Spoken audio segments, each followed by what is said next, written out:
Hello everybody, it's Mike and I'm back and today is December 4th, 2023. Boy, do we have a lot of new updates coming down through this video newsletter. So anyway, today's topic is going to be 2023 Notary Law Update on ID requirements to notarize. So they got very specific. Things have changed a lot with the New York remote online notary laws, and it actually affected the way we have to notarize person to person in the warm body, as we like to say.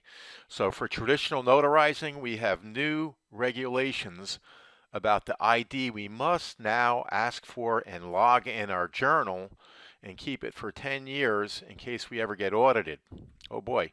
So I'm taking this out of the Notary Public License Law January 2023, and we're going to cover today the 5 ways we must now use to identify a person before we notarize for them, which has now been clearly determined. Before it was kind of ambiguous. They always just said we had to have satisfactory evidence. So prior to this 2023 update, we were told we can notarize if we determine we have satisfactory evidence of ID through our own belief. So it was kind of ambiguous, but it was nice because the state basically put it in our hands to determine what was satisfactory. It just did specify that knowing somebody personally is satisfactory evidence, and that is in one of the 5 ways still. But we're going to now have more specific guidelines. So let's start with 182.5, satisfactory evidence of identity. A, for any individual signing a document who makes a personal appearance before a notary public, including but not limited to any principal seeking a notary act, anybody who wants something notarized, any witness thereto, any witnesses we might use to prove who somebody is, that it's going to cover below. The notary must obtain satisfactory evidence of the identity of each such individual, whether it's the person you're notarizing for or their witnesses, that complies with the requirements of this part, as follows. So in B, we have for any individual signing a document who physically appears before a notary public, satisfactory evidence of identity requires identity verification through 1. So here's the first way. Presentation of the back and front of an identification card issued by a governmental agency, provided the card is valid and current, contains the photographic image of the bearer, has an accurate physical description, if applicable. So it doesn't have to have an accurate physical description, but if it does have one, you have to look at them and make sure it's accurate. Like if it says the guy's 6 feet tall and the person's 4'6", obviously reject. And includes the signature of the bearer. So now it says we can have any kind of an ID from a governmental agency. So this is just New York State ID examples. I mean, there are so many different kinds of New York State IDs out there. You just have to make sure they meet these requirements. So make notes on this for yourself. Maybe keep it by your journal.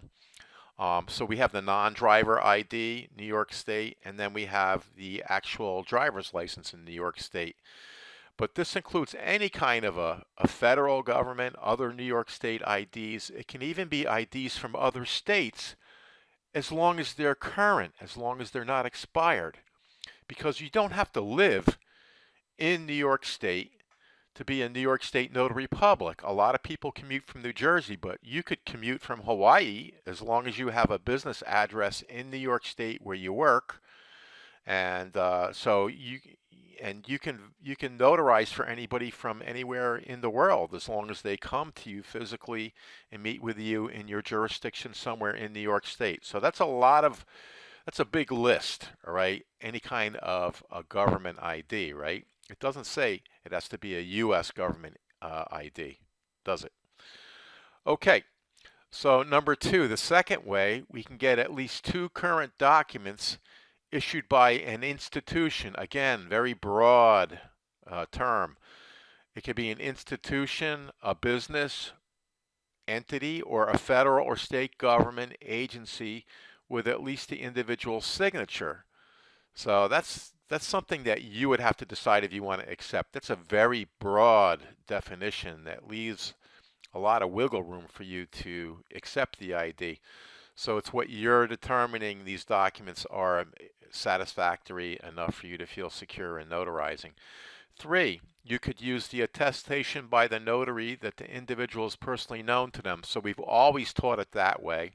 Satisfactory evidence has always been if you know the person, that is satisfactory evidence, and you're not required to get anything else. You can write in your journal that you knew the person, and then you're covered. The 4th way is you can get the oath or affirmation, which is an affidavit. That's just the 2 ways that we do an affidavit of a witness who is personally known to both the individual and the notary. All right, so I mean, if you're doing an affidavit and you get ID, that's one way that you could personally know them, or if you already know them. And 5, the oath or affirmation of 2 witnesses who know the individual personally and provide identification that meets the requirements of number 1 above. So we're back to the photo ID. So that's pretty much a mouthful. You should definitely take notes on this and keep it, maybe, tape it into the back page of your journal and pull it out every time. But most of the time people are going to be people that you know because you're notarizing where you work, or they're going to be people that have a government ID that meet the requirements that we covered. But you can see, you can go out of your way to help people with these other ways to verify their identity, and always log it. So don't forget to include the way you identified the person in your logbook to cover yourself in case you're ever audited. We are now required to log everything in a journal that meets the state requirements and maintain the records for 10 years. And a lot of you that are in the newsletter, I know I say this every time, but people are not aware of this, and they're coming to this YouTube channel where we put these videos that are in the newsletter, and for the first time they need to be woken up to these things to stay out of trouble. So to get one of these, you can visit howtobecomeanotaryinny.com and click on the notary supplies link and add it to the cart. That's where it looks there. It'll be drop shipped to you, and you'll receive it probably within 7 business days. And I want to thank you guys for watching. I'm focusing all the videos now in one YouTube channel. I used to spread them out before as a marketing strategy to get the word out, and now I'm going to focus on this one channel. So if you haven't already, please subscribe to this channel and help me out and share these videos with any notaries that you know. I would like you to like, comment, and subscribe. Comments really help the videos get spread around. If anybody wants notary licensing classes, you're here trying to study for the exam from these YouTube videos. These are all good information for answering exam questions. A lot of the videos are outdated as far as regulations, like the one we just covered today. So these regulations have changed. It's constantly evolving. I highly recommend, if you're not already subscribed to our newsletter, subscribe. You can do it all at howtobecomeanotaryinny.com. So that's it for this update. I am going to be doing a lot of updates, maybe on a weekly basis until we get everything up to speed. As I mentioned in the previous video, they have added more laws this year in 2023. Now we're going into 2024. But they have added more laws than in the last 10 years combined. And in the last 10 years, as you all know, I've been doing this for 22 years now. In the last 10 years, they have added at least 2 new laws. They insert them into the law books, even though the law book cover doesn't change. And we do updates. So it's been more this year than in 10 years combined. So that's going to call for a lot of new training and refreshing videos. For anybody who wants, that's one of my old friends that's been following this for the last few decades, and you've been a notary a long time, you really do need to get updated and not wait around for these videos to come out. I highly recommend you do our online course and just watch those trainings again, maybe even take the practice exams. Highly recommended for refresher training for old notaries at this juncture. Okay, so that's it for this training. I'll see you real soon, and thank you for watching.